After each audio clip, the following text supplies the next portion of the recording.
Hello दोस्तों, स्वागत है आप सभी का मेरी एक नई वीडियो पे। आज की इस वीडियो में हम एक सेकेंड हैंड कार की वैल्यूएशन कैसे होती है, उसकी वैल्यू कैसे निकाली जाती है, इस बारे में चर्चा करेंगे। आप सभी जानते होंगे कि कार एक डेप्रिशिएटेड एसेट होती है। ये जितनी पुरानी होती जाएगी उसका मूल्य उतना ही कम होता जाएगा। जब हम एक न्यू कार लेते हैं तो उसका इंटीरियर, एक्सटीरियर, सिस्टम सब कुछ अच्छा होता है बजाय एक पुरानी गाड़ी के। अब किसी भी पुरानी गाड़ी की वैल्यू उसके फैक्टर्स के ऊपर डिपेंड करती है। इन्हीं फैक्टर्स के आधार पर हम गाड़ी की वैल्यूएशन निकालते हैं। तो आइए जानते हैं ये फैक्टर कौन कौन से होते हैं। तो आज की इस वीडियो में हम इसी के बारे में चर्चा करेंगे। इस वीडियो में हमने कार की वैल्यूएशन के फैक्टर को 4 पार्टों में डिवाइड किया हुआ है, जैसे कि उसका एक्सटीरियर, इंटीरियर, उसका सिस्टम फंक्शन और जो भी व्हीकल डिटेल्स हैं उसके बारे में चर्चा करेंगे। जब एक वैल्यूटर कार के बाहरी हिस्सों को देखता है तो वो कई चीज़ों का अनुमान लगा लेता है, जैसे कि उसकी बॉडी पे कहीं डेंटिंग तो नहीं की गई है, मतलब कि उस गाड़ी का एक्सीडेंट हो गया हो या कहीं से तुचक गई हो तो उसको कहीं से रिपेयर तो नहीं करवाया गया। साथ साथ में ये भी चेक कर लेता है कि उस पर ओरिजिनल पेंट है या एडिशनल कहीं से करवाया है उसने। उसके बाद उसकी नज़र डोर पे भी पड़ती है कि कार के जो डोर्स हैं प्रॉपर ओपन हो रहे हैं या नहीं हो रहे हैं, है ना। साथ साथ में जो उसका विंडशील्ड है, विंडशील्ड मतलब गाड़ी के सामने का शीशा, वो ओरिजिनल है या नहीं। उसके साथ साथ वो फेंडर पे भी नज़र मारता है। फेंडर्स का मतलब होता है कि एक ऐसा हिस्सा जो पहियों को कवर करके रखता है जिससे कीचड़, पत्थर इत्यादि से बचा जा सके। और इसके बाद उसकी नज़र कार के front and rear bumpers, bonnets, lamps पे भी जाती है ना। इसके अलावा वो टायर्स पे भी ध्यान देता है कि टायर्स कितने घिस चुके हैं और उसकी अभी कितनी लाइफ बची हुई है ना। सन रूफ हो गया, मून रूफ हो गया, आदि चीज़ों को बाहरी तरफ से वो जांच पड़ताल कर लेता है। दिन आते हैं कार के इंटीरियर पार्ट्स पे।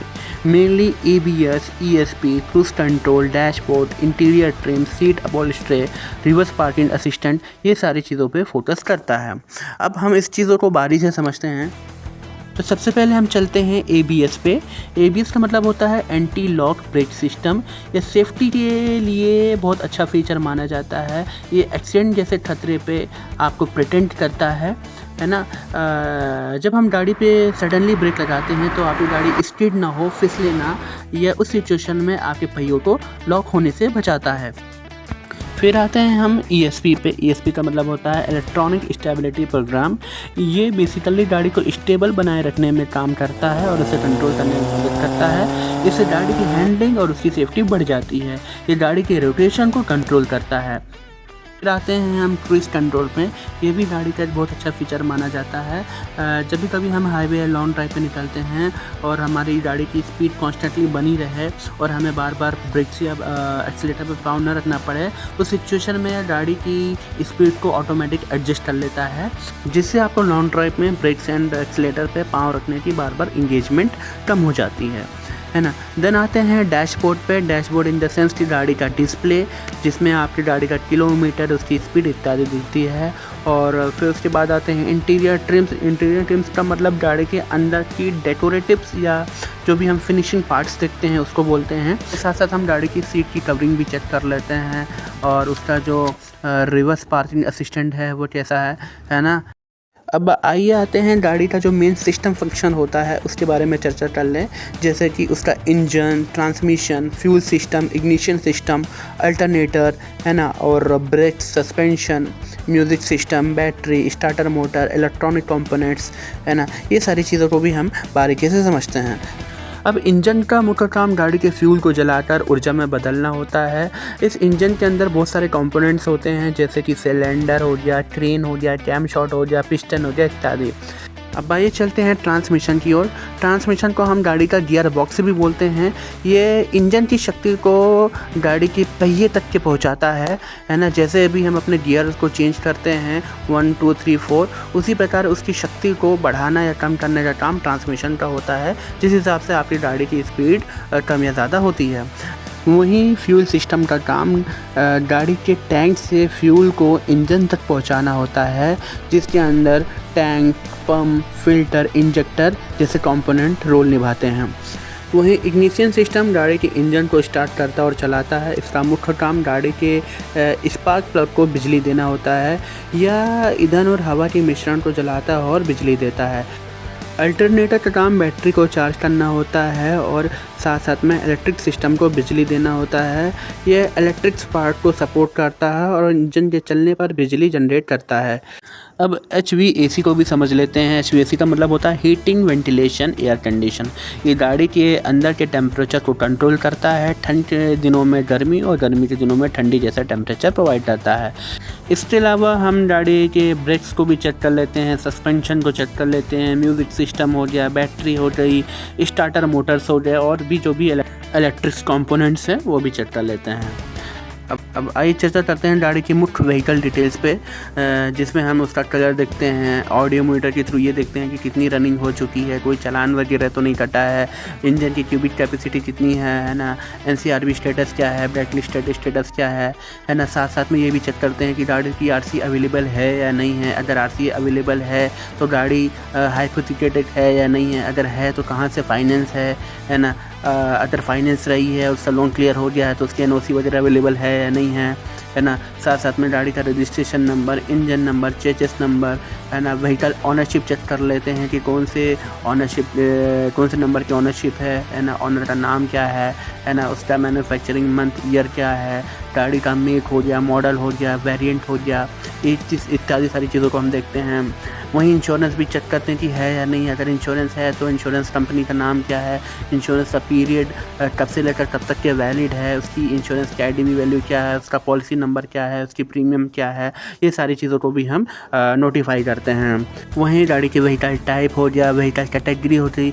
व्हीकल कैटेगरी का मतलब होता है कि भैया गाड़ी कैसी है, लाइट मोटर व्हीकल है या स्मॉल कमर्शियल व्हीकल है या हाई कमर्शियल व्हीकल है या कंस्ट्रक्शन इक्विपमेंट है, जो भी जैसा हो उसमें व्हीकल कैटेगरी में हम मार्क कर देते हैं। व्हीकल क्लास डिस्क्रिप्शन में अगर वो गाड़ी लाइट मोटर व्हीकल है तो वो प्राइवेट यूज़ के लिए है या कमर्शियल यूज़ के लिए है। जैसे आपने भी कभी RC में देखा होगा, अगर गाड़ी कमर्शियली है, पीली पट्टी में है तो उसके RC में मोटर कैब करके लिखे आता है। अगर प्राइवेट है तो मोटर कार लिख के आएगा है ना। साथ साथ में हम गाड़ी की बॉडी टाइप देख लेते हैं कि body type in the sense की गाड़ी अगर कार है तो वो हैचबैक में है या सेडान में है इत्यादि। इसके साथ साथ गाड़ी की फिटनेस वैलिडिटी हो रही, टैक्स वैलिडिटी हो रही, परमिट वैलिडिटी हो रही है, परमिट का टाइप क्या है, किसी पर्टिकुलर स्टेट में चलना है या पैन इंडिया में चलना है, ये सारी चीज़ों को भी हम वहाँ देखते हैं। जब हम ये सारी चीज़ों को हम देख लेते हैं, जैसे कि गाड़ी का interior, exterior, system function, vehicle details, तो उसकी हम रेटिंग तैयार करते हैं। वो रेटिंग उन फैक्टर्स के ऊपर डिपेंड करती है जिसके बारे में अपन चर्चा किया रहा।